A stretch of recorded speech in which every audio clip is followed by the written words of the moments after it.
আপনার মরণের পরে আপনার বিবিও বলবে আপনার লাশ। যেই বিবির জন্য, সন্তানের জন্য এত পরিমাণে মায়া আপনার বাপ, মনে রাখবেন নিঃশ্বাসটা বের হয়েছে আর নিতে পারেন নাই। দুনিয়ার কাছে আপনার বডির বিন্দু মাত্র পরিমাণ দাম নাই রে বাপ।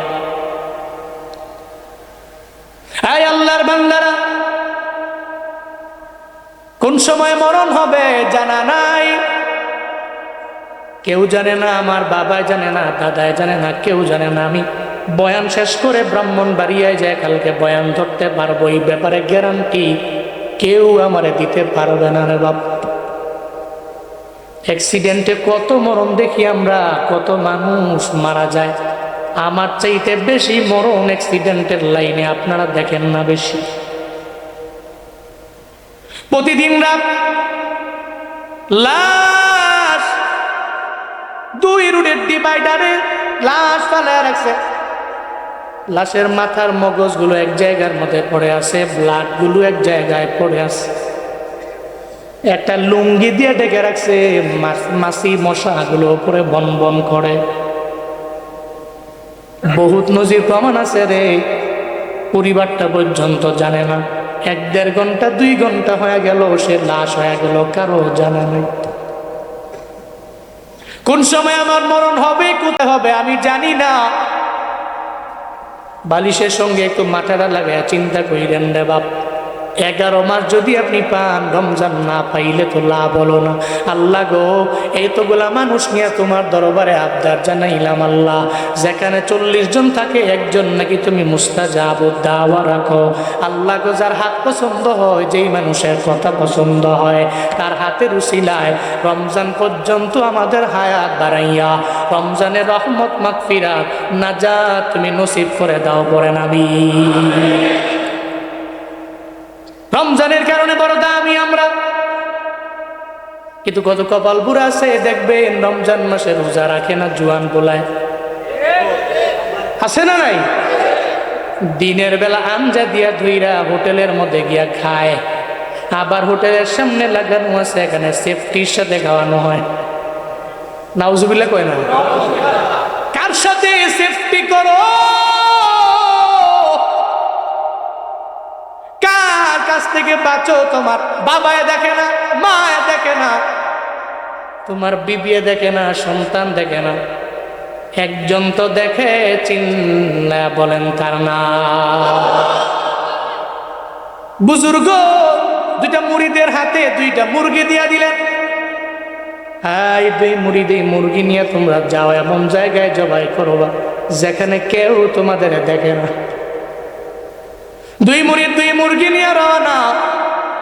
কিছুক্ষণ পরে মুরগি জবাই করে একজনে নিয়ে আসলো, আর একজনে জবাই ছাড়া জীবিত জীবন্ত মুরগিটা নিয়ে আসলো। বুজুর্গ কয়, এই মুরিদ তুমি কেমনে জবাই করলা আমারে বলো না? কয়, বুজুর্গ আমার এই মুরগিটা নিয়ে যখন আমি জঙ্গলের মধ্যে গেলাম, গহীন জঙ্গলে ঢুকার পরে হঠাৎ করে জবাই করবো এমন একটা ভাব যখন হয়ে গেল, আমি তাকায় দেখি একটা লোক দেখা যায়, ওই লোকটা আমারে দেখে ফেললো। আমি জঙ্গল থেকে মুরগিটা নিয়ে বের হয়ে আসলাম, কারণ শর্ত মানতে পারি নাই। আমি মুরগিটা ওই জায়গায় জবাই করতে পারলাম না। এরপরে এই মুরগিটা নিয়ে আমি চলে গেলাম আমার ঘরের মধ্যে। আমার ডানে দেখলাম দেয়াল, আমার বামে দেখলাম দেয়াল, আমার উপরে ছাদ, আমার নিচে হলো মাটি, আমার চারদিকে দেয়ালে ঘেরা। আমারে কেউ দেখে না, আমার বিবি দেখে না, আমার মায় দেখে না, আমার বাবায় দেখে না। সঙ্গে সঙ্গে আমি মুরগিটাকে জবাই করে আপনার দরবারে নিয়ে আসলাম। এবার ওই বুজুর্গ কয়, এই মুরিদ, তুমি মুরগি জবাই না করে কেন আমার দরবারে নিয়ে আসলাম, আমারে বলে দাও না। কয়, বুজুর্গ আমার এই মুরগিটা নিয়ে আমি গহীন জঙ্গলের মধ্যে গেলাম, ওখানে কোনো মানুষ আমারে দেখে না। তাকায়া দেখি আসমান ওয়ালা রব আমারে তাকায়া তাকায়া দেখে। আমি এই মুরগি নিয়ে যখন আমার ঘরের মধ্যে গেছি, আমার বিল্ডিং এর দরওয়াজা লাগানো, আমার রুমের ডানে দেয়াল, বামে দেয়াল, সামনে দেয়াল, পেছনে দেয়াল, আমার উপরে ছাদ, আমার নিচে মাটি, এর উপরেও আমি, কেউ আমার দেখে না, মনে হয় আল্লাহ আমার দিকে তাকায় আছে। ওই মুরগি নিয়ে আমি যেখানে গেছি সব জায়গায় কেউ নাই, কে আছে? আমি কোন জায়গায় মুরগি জবাই করতে পারি নাই। মুরগি জবাই না করে এই জীবন্ত মুরগিটা আমি আপনার দরবারে নিয়ে আসলাম। বুজুর্গ কয়, আমার তো মুরগি জবাই করা দুইজনের দ্বারা উদ্দেশ্য না। এই দুইজন মুরিদের মধ্যে আমি কাকে তাকুয়ার লেভেলে উচ্চ হয়ে গেল, উন্নীত হয়ে গেল, আমার মরণের পরে কে খেলাফত পাওয়ার যোগ্য, এটা দেখার জন্য, এটা বুঝার জন্য দুইজনের হাতে মুরগি দিয়া দিল। যে মুরগি জবাই করে নিয়ে আসছে তাকুয়ার সর্বোচ্চ লেভেলে যেতে পারে নাই। যে মুরগি জবাই না করে আমার দরবারে আনলো, আমার মরণের পর আমি তোমারই আমার খেলাফত দিয়া দিলাম। আউলিয়ারা কারে উকুবা ইখতিয়ার, জাহেলারা কারে দুনিয়া ইখতিয়ার। হর গরিবে नेक तू तैयार है, जुम्ना मंगे उस्त तो बेजार है। তাহলে বোঝা গেল কেউ দেখে না, কে দেখে? وهو معكم أينما كنتم والله بما تعملون بصير।